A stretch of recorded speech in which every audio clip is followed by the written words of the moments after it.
열왕기하 4장 38절로 44절 말씀.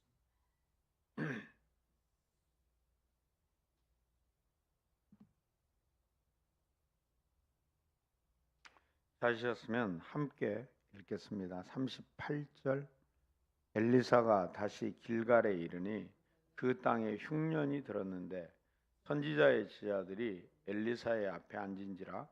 엘리사가 자기 사환에게 이르되 큰 솥을 걸고 선지자의 제자들을 위하여 국을 끓이라 하매 한 사람이 채소를 캐러 들에 나가 들포도 덩굴을 만나 그것에서 들호박을 따서 옷자락에 채워 가지고 돌아와 썰어 국 끓이는 솥에 넣되 그들은 무엇인지 알지 못한지라.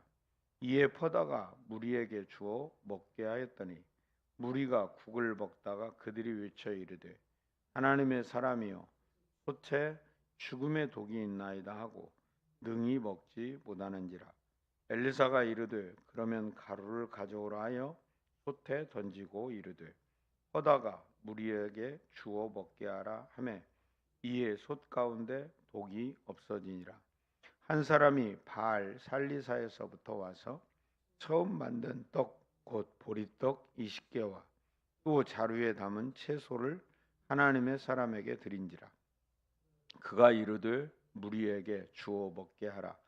그 사환이 이르되 내가 어찌 이것을 100명에게 주겠나이까 하나 엘리사가 또 이르되 무리에게 주어 먹게 하라. 여호와의 말씀이 그들이 먹고 남으리라 하셨느니라. 그가 그들 앞에 주었더니 여호와께서 말씀하신 대로 먹고 남았더라. 아멘. 엘리사를 통한 기적이 계속 되어집니다. 그러면서 오늘도 두 가지의 큰 역사들을 하나님께서 보여주십니다.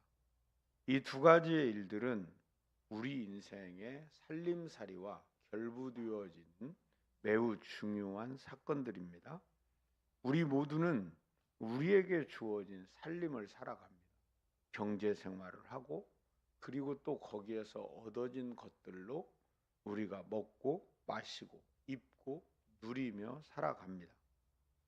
그런 가운데 우리의 인생에서도 종종 만나는 것처럼 우리가 생각지 못한 곳에서 우리를 해롭게 하는 독소 조항들을 만날 때가 있습니다. 오늘 엘리사와 함께하는 많은 제자들이 있는데 흉년이 들었고 그 흉년이 든 상황 속에서 사람들을 먹이는 것은 쉬운 일이 아니었습니다. 사환은 큰 솥을 걸고 국을 끓이게 됩니다. 여러분, 우리가 가난한 시절에는 큰 가마솥에 국물을 많이 잡고 정말 건더기가 변변치 않은 것들을 넣어서 그렇게 많은 사람을 먹였던 그런 시절이 있었죠. 아마 흉년이 돌아왔으니 그런 생각을 했을 겁니다. 그리고 들에 나가서 들호박을 따다가 거기에 넣고 끓여서 먹게 했는데 먹던 사람들이 깜짝 놀랍니다. 이게 죽음의 독이 있다. 뭔가 그것을 먹는 가운데 뭔가 독이 느껴지는 이런 상황이 되었던 것이죠. 더 이상 먹을 수 없는 것이죠.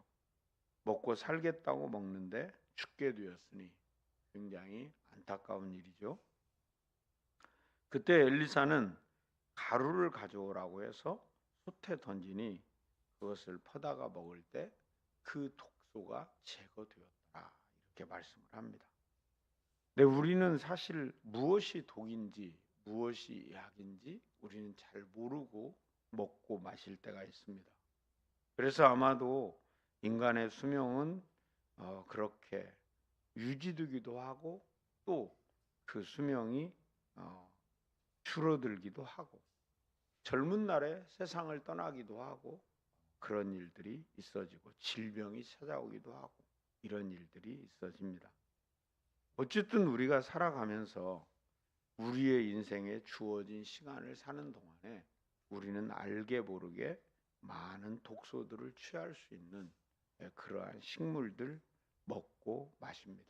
그래서 요즘은 많은 사람들이 최대한 독소를 제하기 위한 유기농을 찾고 비싼 가격이라도 좋은 음식 재료를 사서 먹으려는 그런 노력들을 하죠. 그러나 사실 그 안에 무엇이 독소인지 무엇이 약인지는 우리가 잘 모르죠. 여러분, 마가복음 16장에는 하나님께서 믿는 자에게는 이런 표적이 따를 것이다, 그렇게 말하면서 그 중에 한 가지 그런 말씀을 하십니다. 무슨 독을 마실지라도 해를 받지 않을 것이라, 이렇게 말씀을 합니다. 여러분, 오늘도 우리가 먹고 우리가 마시는 모든 것들 속에 독소가 제해지는 은혜가 있기를 바랍니다. 네, 그래서 하나님께서 이 엘리사를 통해서 무슨 가루를 넣었는지는 알 수 없지만 그 일로 인해서 그 솥에 있는 모든 국에 담겨 있는 독소가 제거됐다는 것은 그건 하나님의 일하심이죠. 하나님의 역사이고 하나님의 일하심. 다시 말하면 우리가 매일매일 삼시세끼 먹는 그 모든 일에 하나님께서 개입하고 하나님이 일해 주셔서 무슨 독을 마실지라도 해받지 않게 하시는 하나님의 돌보심이 있어서 여러분과 저가 사는 날 동안 독소가 아닌 약이 되게 하시는 은혜가 있기를 주의 이름으로 축복합니다. 여러분, 하나님께서 그렇게 여러분의 건강을 책임지고 여러분의 인생을 돌보시는 하나님 되심을 인정하고 오늘 하루를 또 살아내는 것입니다. 두 번째 사건은 한 사람이 바알 살리사에서부터 와서 처음 만든 떡, 곧 보리떡 20개와 또 자루에 담긴 채소를 가지고 와서 엘리사에게 내려놓은 거죠. 그래서 주어서 그것을 사람들에게 먹게 하라. 근데 사환이 와서 100명이나 됩니다. 이거 갖고는 택도 없습니다, 이렇게 말하는 거죠. 그때 엘리사가 무리에게 주어 먹게 하라. 하나님의 말씀이 그들이 먹고 남으리라 하셨느니라. 하나님의 일하심이 또 한 번 드러나죠. 어쩌면 우리는 신약에서 보았던 보리떡 5개와 물고기 2마리로 5,000명을 먹이고 12광주리가 남았던 그러한 하나님의 일하심들을 구약에서도 동일하게 보게 되는 것이죠. 여러분, 그렇게 해서 이 100여 명의 사람들이 충분히 먹고 남았다 하는 것이죠. 우리는 오늘도 이 아침부터 저녁까지 일을 하게 될 겁니다. 그리고 우리는 모두가 수고하며 하루를 살아낼 것입니다. 그렇지만 그 우리의 손길이 닿는 곳에 하나님이 오늘 이렇게 20개의 떡과 자루에 담긴 채소로 100명을 먹이심과 같이 그리고 남게 하신 것처럼 우리의 삶을 풍족하게 하는 은혜가 있기를 바랍니다.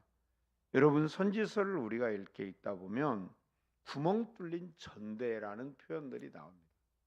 하나님에게서 멀어졌던 사람들이 살던 시대에는 그들의 인생이 구멍 뚫린 전대 같다라는, 보통 돈을 보관하기 위해서 전대를 찾죠. 그런데 한쪽 구멍이 터져서 자꾸 돈을 집어넣는데 빠져나가는 거예요. 필요한 곳이 아닌 곳에 헛되게 돈이 빠져나가는, 그래서 전대에 돈이 남지 않는 거예요. 여러분, 우리가 열심히 버는 것도 중요하지만 그 돈이 잘 관리되고 그 돈으로 인하여서 여러분의 삶을 풍족하게 하는 은혜가 있기를 바랍니다. 우리는 기도해야 되는 거예요. 사람들은 돈을 버는데 정신을 차리고 정신을 다 쏟고 있어요. 돈을 어떻게 하면 벌까? 돈을 어떻게 하면 모을까? 자꾸 일하는 것만 생각하는데 그 돈이 어디로 흘러나가는 출구를 잘 보는 것이 매우 중요합니다. 여러분, 벌면 뭐합니까? 버는 것보다 출구가 더 많으면 적자가 나는 거잖아요. 그렇게 버는 건 사람이 기운만 빠지는 것이지 의미가 없는 거예요. 내가 열을 벌면 내 주머니에 11개가 남고 15개가 남고 20개가 남을 수 있는 그런 일들이 있어야 되는 거지, 내가 열을 벌었는데 병원비 빠져나가, 이상하게 남들에게 속아, 그리고 무엇인가 투자를 했는데 마이너스가 자꾸 돼, 그러면 그 집은 아무리 열심히 일해도 기운 다 쓰고 정열을 다 쏟아 부었는데 계속 마이너스의 인생이 된다 그 말이에요. 우리는 하나님 안에서 우리의 경제 활동을 어떻게 하는지를 이미 배웠어요. 하나님께서 주신 것에 10의 1조와 헌물을 드리고, 또 내가 한 달 동안 써야 될 것들을 쓰고 빚을 갚고, 그리고 남겨진 그 삶 속에서 또 베풀고, 이렇게 하면서 우리는 심고 누리며 사는 방식들을 우리는 취하죠. 그래서 우리는 함부로 우리의 삶을 넓히는 것이 굉장히 위험하다는 걸 깨달아야 됩니다. 돈이 있을 때는 우리가 함부로 막 쓰고, 그리고 그것으로 인해서 계속될 것 같이, 계속 돈이 들어올 것 같이 생각하지만, 돈은 매일매일 들어오는 게 아니죠.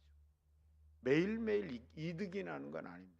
그렇기 때문에 이득이 났을 때, 들어올 때 그것을 지혜롭게 잘 관리하고 쓰는 것이 성도의 청지기적인 삶이라 하는 것을 우리가 기억해야 되죠. 여러분, 오늘 하나님께서는 보리떡 20개와 자루에 든 채소로 100명을 먹이신 하나님이십니다. 일반 은총 속에서도 30배, 60배, 100배의 축복을 하나님이 분명히 담아 놓으신 거 맞아요. 그래서 우리가 적은 씨앗을 하나 심으면 거기에서 수백 배, 수천 배의 결실이 사실은 맺어요. 그럼에도 불구하고 우리는 항상 가난하고, 우리는 항상 허기지고, 우리는 항상 전대가 비어 있다고 말하는 것은, 우리가 다시 한번 우리의 삶을 구체적으로 하나님의 입장에서, 청지기의 입장에서 바라봐야 된다는 것이죠. 여러분, 오늘 우리는 우리의 살림살이를 유지해 가고 있습니다. 그런데 그 살림살이에 하나님이 개입해 계시다라는 것입니다. 하나님이 일하신다라는 것이죠. 능히 맛있는 것이라고 먹었는데 그것이 탈이 나고, 그것이 독소가 되어서 몸에 질병을 유발하는 그런 일들이 없도록 하나님의 돌보심이 있기를 바랍니다. 여러분이 오늘 열심히 일한 것들이 잘 관리되고 잘 쌓여져서 더 많은 사람을 먹이고 살릴 수 있는 축복의 통로로 이 시대에 쓰임이 되기를 주의 이름으로 축복합니다. 그래서 하나님께 영광을 돌리고 내 구체적인 살림살이 속에 하나님이 주인 되심을 선포하는 여러분의 인생이 되기를 주의 이름으로 축원합니다. 살아계신 아버지, 감사합니다. 하나님의 은혜가 우리 안에 부어지고 나타나서 우리가 하루하루 살아가는 살림살이에 주인이 하나님이신 것을 우리로 깨닫게 하시고 알게 하시고 보게 하신 하나님을 찬양합니다.